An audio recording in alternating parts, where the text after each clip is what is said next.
చూసారండి, అప్పుడు పశ్చాత్తాపడుతున్నారు, అప్పుడు కన్నీటి ప్రార్థన చేస్తున్నారు, అప్పుడు మరుపెడుతున్నారు. చూసారండి, అలా పశ్చాత్తాపముతో కన్నీటితో విరిగిన హృదయంతో ప్రార్థన చేస్తే వారి ప్రార్థన అన్నారు. ఎవరైతే విరిగి నలిగిన హృదయంతో ప్రార్థన చేస్తారో వారి ప్రార్థన ఆలకిస్తాడు యేసయ్య. ఆలకిస్తాడు, ఆలకిస్తాడు. అదేమిట్రా, విశ్వాసులైన ఎవరైనా సరే ఉంది ప్రార్థన చేస్తారన్నారు, నువ్వేంటి గతిస్తావు? మరి దేవుడు నా ప్రార్థన ఆలకించట్లేదు. నీ ప్రార్థన ఆలకించడానికి నువ్వెవరు? నేను మా సంఘానికి దొంగ పెద్దనే. సారీ సంఘ పెద్ద. సంఘ పెద్ద ఉంటారు, దొంగ పెద్ద ఉండరు. దొంగ పెద్దనే, సంఘ పెద్దనే. అవునా? అయినా నీ ముఖం చూస్తే దొంగకోళ్ళు పట్టే ముఖం ఉన్నట్టే ఉన్నా. నేను దొంగకోడి పట్టను, మా ఇంటికి వచ్చిన కోడిని పోనివ్వను. ఏమంటారు? దాని అయినా దొంగకోళ్ళు పట్టే ముఖమే అంటారు. కాదు, అవును సంఘ పెద్ద అంటున్నావు. సంఘ పెద్దనే అబ్బాయి. పెద్దయ్య గారికి 2-3 చర్చిలు ఉంటాయి కదా, 2-3 సంఘాలు ఉంటాయి. నా ఫోన్ చేస్తాడు శనివారం సాయంత్రం. ఏమని? ఆదివారం కదా. అవును. హలో హలో హలో, గాలి గాబ్రియేలు. గాలి మీ ఇంటి గాలి ఏంటో, మీరు గాలి గాలి దిగుతారా ఏంటి? చీ కాదు, మా ఇంటి పేరు గాలి, నా పేరు గాబ్రియేలు. అవునా? నేను వచ్చేసరికి లేట్ అవుతుంది కాబట్టి ఉదయాన్నే 8 గంటలకి గంటేసి సంఘాన్ని పిలిచి ప్రార్థన ప్రారంభం చేయమంటారే గారిని. ప్రార్థన నడిపి చేయమంటారు. అదే గారి నీ చీకటితో 9 బావులు వెళ్తా. 9 బాగులు వేసే చీకటితో రా, 4ంటికి లేస్తే దాన్ని చీకటితో అంటారు. గడియారం ఫాస్ట్ ఆడు 9 అయితే 5 అవుతుంది.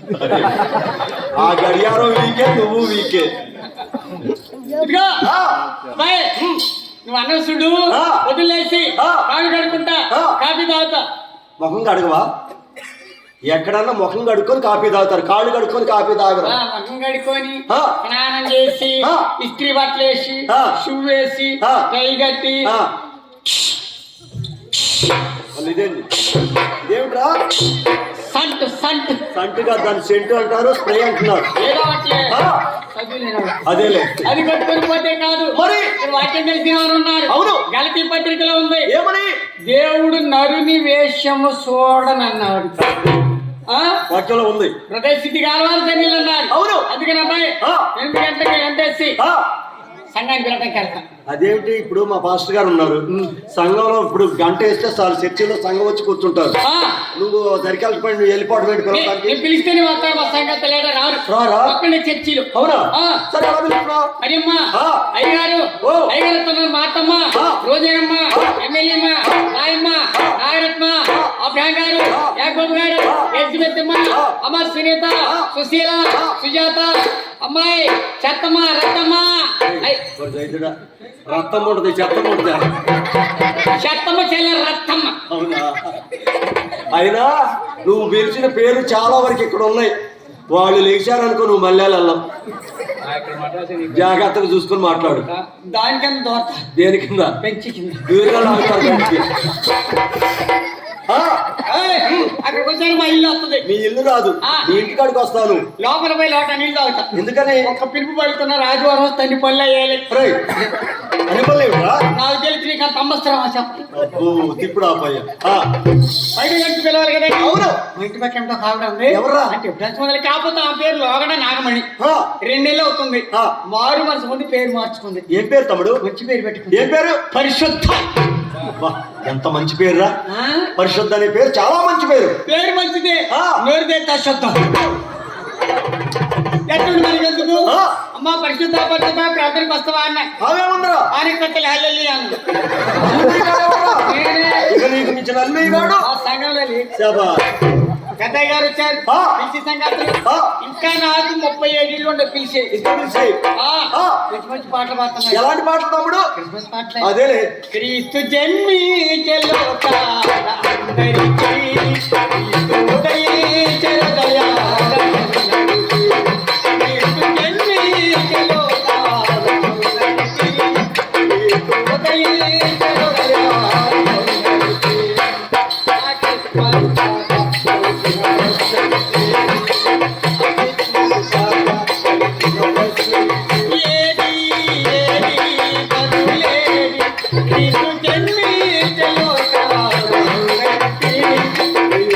Hey!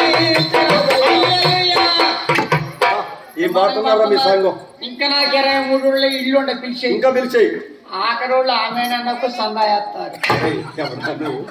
కొంతమంది పొల్లారోళ్ళు లాస్ట్ లో వస్తారు, తప్పదు అంతే. ఈ మాట కొంచెం వేరే పాట పాడుతున్నాను. ఇంకేం పాడు తమ్ముడు? ప్రభు జన్మస్థలము కాకాయు కాని పరలోక సౌఖ్యమే.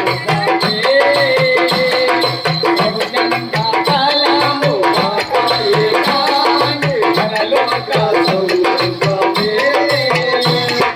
బాలుని చూడ జీవితము ఆవాహనమాయను. ప్రార్థనలే జీవనలో ప్రసరించే పుణ్యము. అందాల తార నాకై అమరజీవిలో అవతారమూర్తి సల్లతి చవాని. హల్లెలూయా.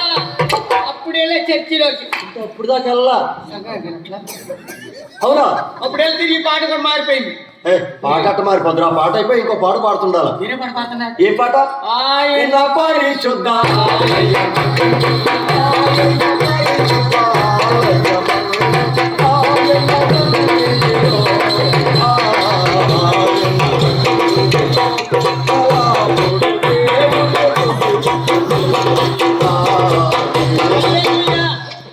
బ్రహ్మ సంగతులు అయ్యారు బాగా పాడుతున్నారు. యారు నువ్వు సప్పట్లు కొట్టినట్టు లేదు. ఉద్యోగండి బొమ్మాడిది చూసినవా? పాడుతున్నారు. అయ్యగారు నాలుగేసి వస్తున్నారు. ఎందుకనరా? సంఘ కాపరి గారు ఏమైనా పాడతాను. పాట నాకు రావట్లే. అరే నువ్వు సంఘాన్ని నడిపించమని పాస్టర్ గారు నీకు చెప్పాడు.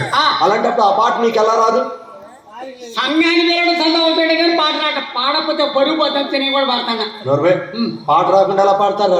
ఎంతమంది ఏమిటి కూర్చొని కీర్తన పుస్తకము జీవన గానాలు తీసుకొని 5-6 ముందు 10-15 మంది పాడుతుంటే వెనక పాటలు రాకుండా నోరు ఆడిచ్చే వాళ్ళు 60-70 మంది. అందుకో ఈడు అక్కడ సరే పాడతారు.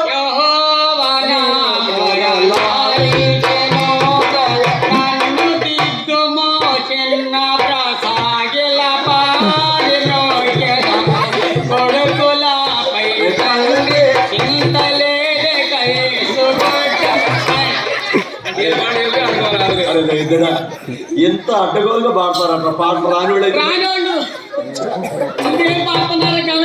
అదేలే. సరే పాటలు అయిపోయినాయి. పాట రాకుండా ఎలా పాడతాం? విడిచి పెట్టండి మీరు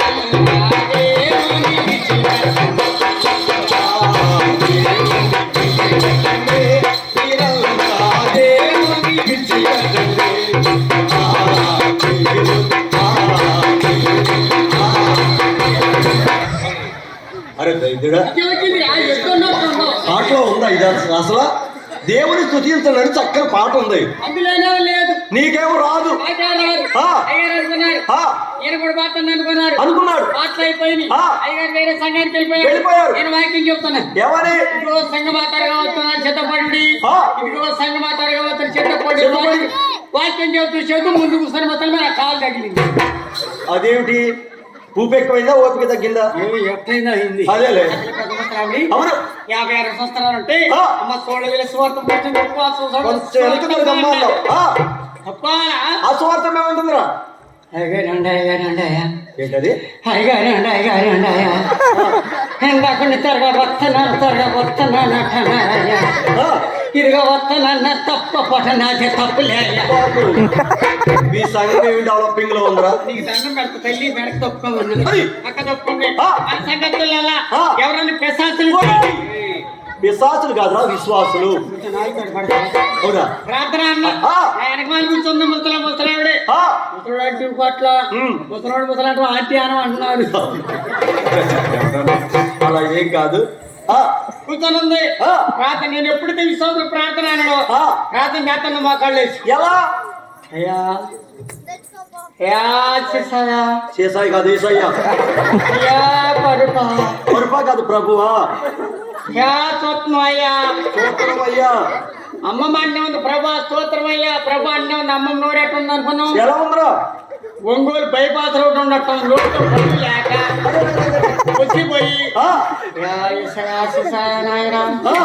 ముసలోడు అసలు నిద్ర పోనీట్లేదు. ఏం చేస్తున్నాడు? వర్షాకాలం వస్తే దోమలేశ్వరం అంటుండే కరెంట్ పోతే, ఆ, ఎండాకాలం వస్తే గాలేశ్వరం అంటుండే అయ్యా. ఆ, ఇలాంటి క్రిస్మస్ సంక్రాంతి టైం వస్తే చలికి పీకి మంటేమంటాడు, టాటాకి పీకి చలి మంటేమంటాడు. అక్కడే లైన్ గా కట్టేమంటాడు. అవునా? ఆ, రోజుకి 4 సార్లు ఫోన్ చేస్తాడు. 4 సార్లు తింటాడు. ముసలోళ్ళు ఎక్కడ 4 సార్లు తింటారా?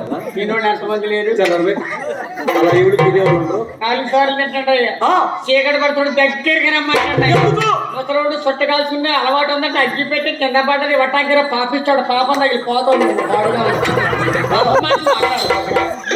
ఆయన ఇంటికా నుంచి ఈ చర్చీలు ఇంటికి వెళ్ళేసరికి సరికే. మంచంలో ఉన్న ముసలోడు ప్రాణ కథ గుట్టు ఈ షాగిరి చేయలే పాపం. ఎవడరా నువ్వు? ఏ భార్య కూడా నా భర్త చావాలని కోరుకోదురా. ఎంతమంది ఏంటి? ఎంతమంది ఏంటి? నాశనం కాదు. బాగా రేపు పంచుతా ఇంటి 2500 అడుగుంటారు మహిళ ఓ, ఒరేయ్, ఒరేయ్. అయితే చూసావా, ప్రార్థన ఇశ్రాయేలీయులు నీలాగా వ్యర్థంగా ప్రార్థన చేయలా. దేవా నీ మార్గం ఇచ్చావు. చూసావా, నీవు చెప్పిన నియమాలు మర్చావు. పూర్తిగా చెడిపోయి ఇలా బానిసైపోయాం ప్రభువా అని మరొకరించి దేవుడు మొరపెట్టగా ఆ మరుగున దేవదేవుడు అనుకున్నాడు. ఇశ్రాయేలీయులు ఒక బలవంతుని పుట్టించి అయ్యా ఆ బలశాలి పెరిగి పెద్దవాడై చూశారండి ఫిలిస్తీయులు సర్వనాశనం చేసి ఇశ్రాయేలీయులను రక్షణ మొదలు పెట్టు బలశాలి కావాలి. ఎవరి ద్వారా పుట్టించాలని దేవదేవుడు లోకంలో చూశాడట. చూస్తే దేవుని దృష్టికి 2 దంపతులు కనిపించారు. వారెవరయ్యా? విరివిని జోరి పట్టణ చూడు, ఆయనే మర్యాద చూడు, అబురమ్మునే చేయుచున్నారయ్యా.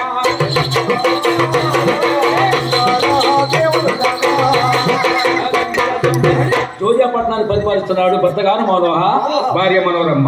వారు అన్యోన్య దంపతులు. అన్యోన్య అంటే భర్త అంటే భార్యకు ప్రేమ, భార్య అంటే భర్తకు ప్రేమ. ఒకరిపై ఒకరు ప్రేమానురాగంతో జీవిస్తున్నారు. ఆ జోజాపట్నాన ఆ మహారాజునకు సమస్త వంద మేడల మీద విడిగో ప్రభులు, అష్టైశ్వర భాగభాగులు, సకల సంపదలు అన్ని మనవి. అది మన మహారాజునకు సంతానం లేదురా. సంతానం లేదా? అవునరా? సంతానం లేదా? అవునరా? సంతానం లేదా? సకల సంపదలు ఉన్నాయి. మనోహరకి మరి సంతానం సంతాన భాగ్యం లేదు. సంతు లేని వారు అయ్యా అన్నదానము, గోదానం, వస్త్రదానం, భూదానం, రకరకాల దాన ధర్మాలు చేశారు. ఎన్ని చేసినా వారికి సంతానం లేదు. అవును, ఒకనాడు భర్త గారు కార్మికులను వెంట పెట్టుకుని అలా పొలము దాపులకు వెళ్ళి పొలంలో పనులు చేస్తున్నారట. అదే సమయంలో భార్య మనోరమ్మ మ్రోక నుంచి దేవునితో అంటుంది, దేవా చూసావా తండ్రి, మేము నీ మార్గం తెలియక నీ వంటే ఏంటో ఎరగక నీ నామాన్ని వ్యర్థపరిచామా ఇప్పటి వరకు. ఒక రాతిని తెచ్చి పసుపు కుంకుమ ముక్కు చెవులు దిద్ది దానికి మృక్యాం. అవి మాట్లాడలేదు. మాకు ఏ సమాచారం మాకు ఇవ్వలేదు. కనుక కడసారిగా ఆఖరిసారిగా నిన్ను నమ్ముకొని మేలు చేసే దేవుడు అని, ఉన్నవాడు అనువాడు రాని ఉన్నవాడు అడిగితే ఇచ్చే దేవుడు అని మ్రోకరించింది. అప్పుడు మొరపెడుతుంది, దేవా నిన్ను పోలి ఎవరు లేరు ఈ లోకంలో, నీలాంటి దైవం లేదు.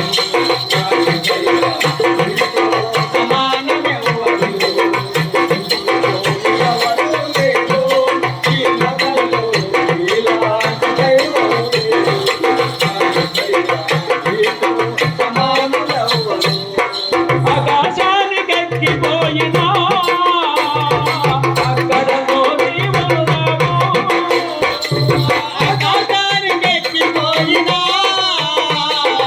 అక్కడ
చందమునై నేనుండగా నీ కన్నులు నన్ను చూసెనే.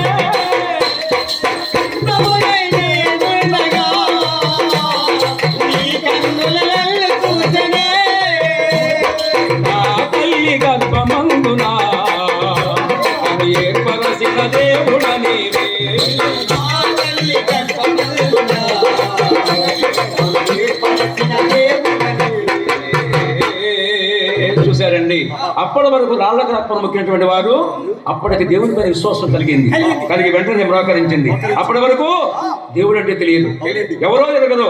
కానీ వెంటనే మారు మనసు ఉంది, అక్కడ నిరాకరించి దేవుని మొరపెడితే అప్పుడు దేవుని యొక్క దూత ప్రత్యక్షమైంది. వాను నీ మరో దేవుడు విన్నాడు. ఓయమ్మ మనోరమ్మ శ్రీలందరిలో ధన్యురాలు అమ్మ మనోరమ్మ.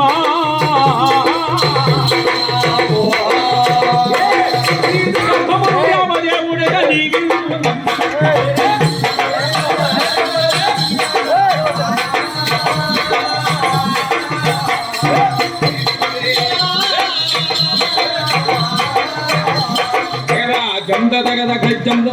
అను నీ గర్భాన్ని దేవుడు దీవించాడు.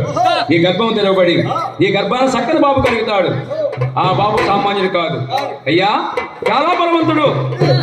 చూసావా, పిల్లల నాశనం చేసి క్రైస్తవుని స్థాయిలో రక్షణ మొదలు పెట్టబోవు గొప్ప బలవంతుడు కనుక ఆ బాబు పుట్టినది మొదలుకొని అతని సావు మండలం వరకు ఓయమ్మ మనోరమ్మ తలపై కత్తి కవేయకూడదు,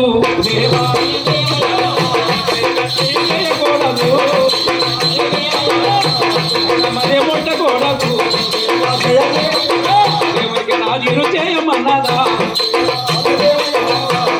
అనే పేరు పెట్టమ్మా.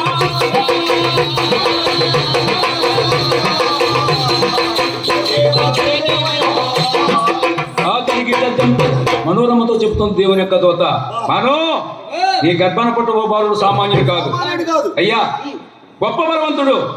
ఆ బాబు పుట్టినది మొదలుకొని అతని సావు మండలం వరకు మంగళ కత్తి సవరం చేయకూడదు, ద్రాక్షరసమును కాని మత్తులు కాని అయ్యా ముట్టకూడదు.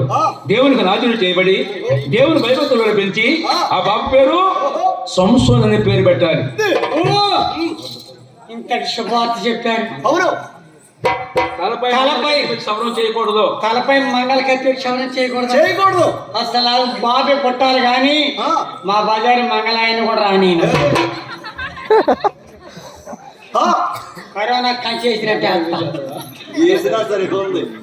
అయ్యా ఈ శుభవార్త నా భర్తకు తెలియజేస్తాను అని ఆ యొక్క మనోరమ్మ అంత శుభవార్త మనం ఎగిరి కంచి వేసి అదిగో నాయనా బతదాబోకే పరిగెడి వెళ్ళినా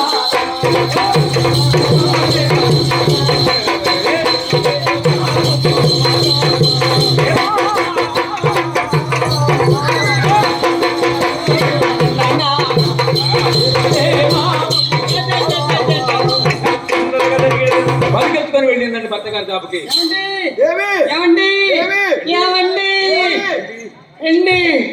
ఎన్నిసార్లు గుర్తు ఎండి ఎండి అండి ఏమిటి మీకు గుడ్ న్యూస్. గుడ్ న్యూస్ కాదు, మీకు గుడ్ న్యూస్, మీకు గుడ్ న్యూస్.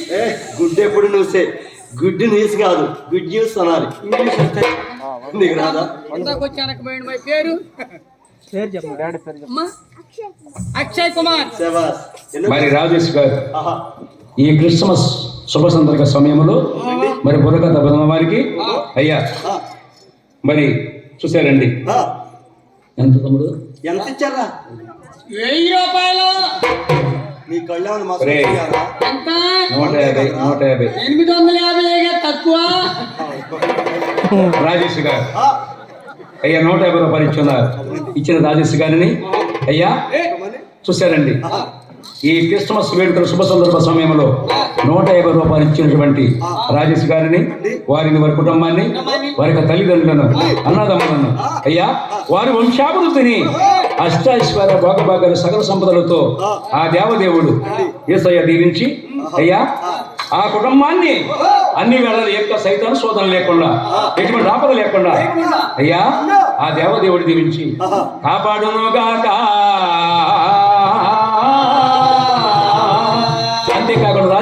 కుటుంబాన్ని నిత్యము అనుక్షణము ఆ దేవదేవుడు అన్ని వేళలా యేసయ్యే మరి కాపాడునుగా.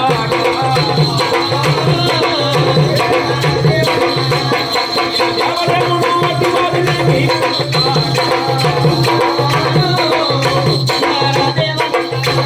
అయ్యా మర్మదంతులుగా దీవించునుగాక.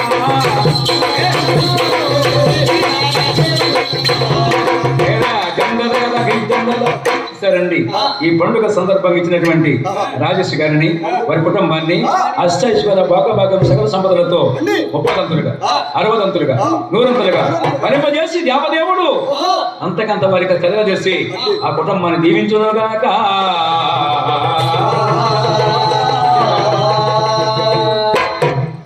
ఇచ్చిన రాజేష్ గారిని ఇచ్చిన రాజేష్ గారి కుటుంబాన్ని దేవుడు దీవించును గాక. అవునరా, ఇచ్చిన రాజేష్ గారి దేవుడు దీవించును గాక. ఇచ్చిన రాజేష్ గారిని దీవించును గాక.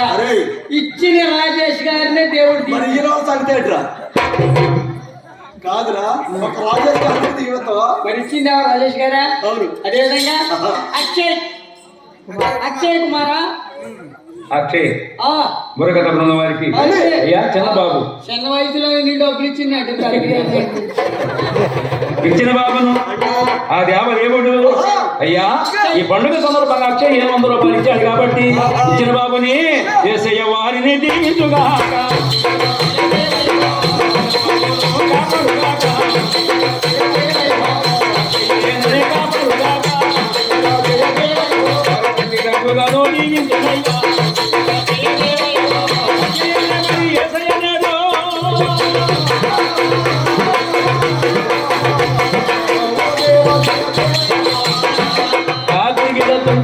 ఇచ్చినటువంటి బాబును అక్షయను అయ్యా దేవదేవుడు దీవించి 30దంతులు 60దంతులు 100దంతులుగా 10 చేసే దేవదేవుడు అన్ని వేళలా కాసి కాపాడి ఆ చిన్న బాబుకు తోడు ఓదోడుగా ఉండి దేవదేవుడు వారి కుటుంబం దీవించి కాపాడునుగాక.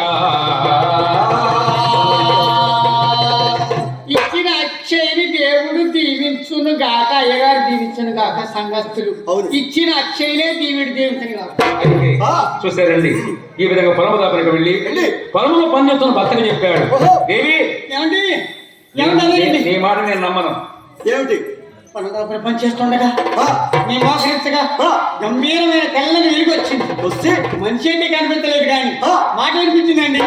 నీ బిడ్డలేక చాలా కాలం బాధపడుతున్నావు. నీ గర్భం ఫలించి నీ గర్భాన్ని ఒక బిడ్డను కలుగుతాడు. అతను పుట్టిన మొదలుకొని సాగు ఎడబో వరకు కూడా ద్రాక్షారసం గాని మద్యపానం గాని అపవిత్రం గాని అతను మరణించే వరకు తలపైన మంగళ కత్తి క్షౌరం చేయకూడదట. ఇలాంటి నీతి నియమములు పాటిస్తే మనకు బిడ్డగలుగుతాడట. ఎవరు చెప్పారు? దేవుడు చెప్పిండండి. దేవుడు చెప్పాడు. అవునండి. నేను నమ్మను. నమ్మండి. నేను నమ్మను. నీతో చెప్పిన దైవజనుడు ఎవరో వచ్చి నాతో చెప్తేనే నమ్ముతా, లేకపోతే నమ్మను. నమ్మవా? నమ్మను. అంటే నువ్వు తోమా లాంటి వాడుగా? నువ్వేదన్నా అనుకో, గాయాలు వేలు పెట్టి చూస్తేనే నమ్ముతాను. నేను చెప్తేనే నమ్ముతాను, లేకపోతే నమ్మను. అసలు ఎప్పుడు నమ్ముతీ వాడికి ఎప్పుడో పిల్లాడు. వాక్యం ఏమి చెప్తుంది? నమ్ముట నీ వంతైతే సమస్తము సాధ్యము. చూసి నమ్మిన వారి కంటే నమ్మిన వారి ధన్యులు. మనం 2 వారాలు చర్చికి వెళ్ళామనుకోండి, పక్కవాడి పొలం బాగా పడింది అనుకో, మన పొలం ఒకవేళ దోమ పడింది అనుకో, ఏమంటాం? నేను ఎప్పుడు 2 నెలల మంది చర్చికి వస్తాను ప్రభా, పక్కవాడు పొలం 50 బస్తాలు అయితే నా పొలం 10 బస్తాలు ఇవ్వటవా? చర్చికి వెళ్తాం ఎందుకు? అసలు ఏసైకి ఎన్ని బాధలు వచ్చి ఆభరించాడండి? ఏసై ఏమన్నాడా? నోరు తెరవలేదా ప్రేమ, పదులు పలుకలేదా ప్రేమ, నోరు తెరవలేదా ప్రేమ, పదులు పలుకలేదా ప్రేమ, అది ఎవరి కోసమో? ఈ జనుల కోసమే, ఈ జగతి కోసమే సిలువలో సాగింది యాత్ర. కరుణామయుడు దయగల పాప, సిలువలో సాగింది యాత్ర. కరుణామయుడు దయగల పాప, వెనక నుండి తల్లి వస్తూ పైన ఊసింది మరి ఒకడు.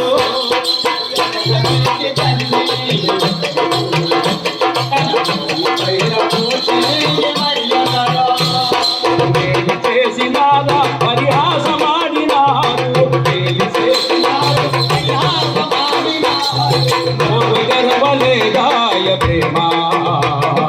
పదులు పలుకలేదాయ ప్రేమ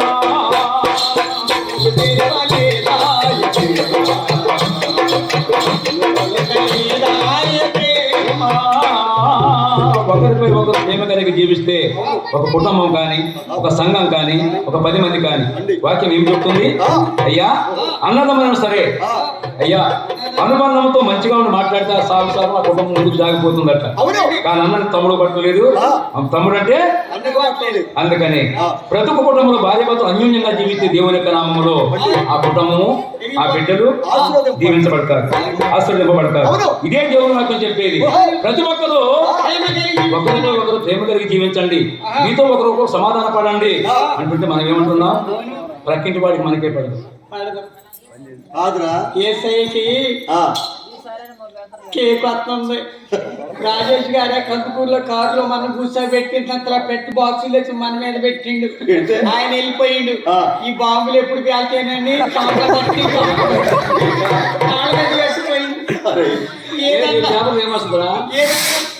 పేల్చామని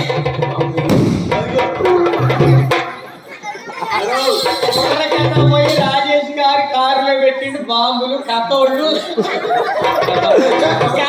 కథం. ముందు నీకు వస్తుంది క్రిస్మస్ రోజు ఏమిటి పాప మాటలు మరణం రాదు. అయితే ఈ విధంగా చూసారా, అలా పరువుల పండితుడు భర్త గారికి చెప్పగా నమ్మకం మళ్ళీ వచ్చి మోకరించారు. అప్పుడు దేవుడితో ప్రత్యక్షమై మానో నీ భార్య మాట నమ్మలేదు, నీకు సంతానం కలుగుతుంది.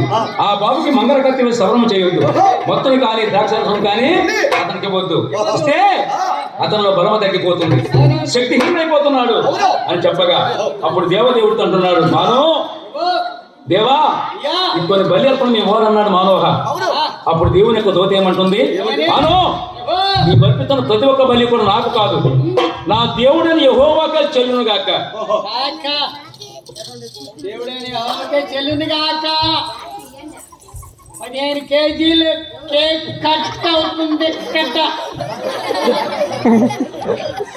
నువ్వెందుకంటే సంతోషపడుతున్నావు? నీ దాంట్లో రాదు అది. వచ్చింది. ఓపెన్ చేయండి.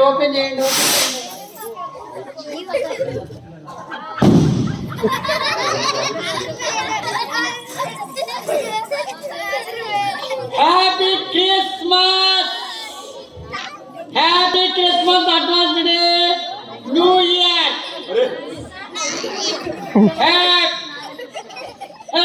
అయ్యా కప్ప తెలిసినట్టు నోరు పోయి కప్పు నోరు తెచ్చుండి చూస్తున్నావు నువ్వు. కప్పు తోలికి ఎందుకు వెళ్ళు? కప్పు మీ అత్తగారా మీ మేనత్త? కప్పవాడ ఎవరిది కప్ప మొఖం అని తెలుస్తూనే ఉంది. నా మొఖానికి వద్దంటే ముద్దవుతుంది. ఈ మొఖం ఎక్కడేంటి కొత్త బిల్డింగ్లు పెట్టినాయి. మన క్రిస్మస్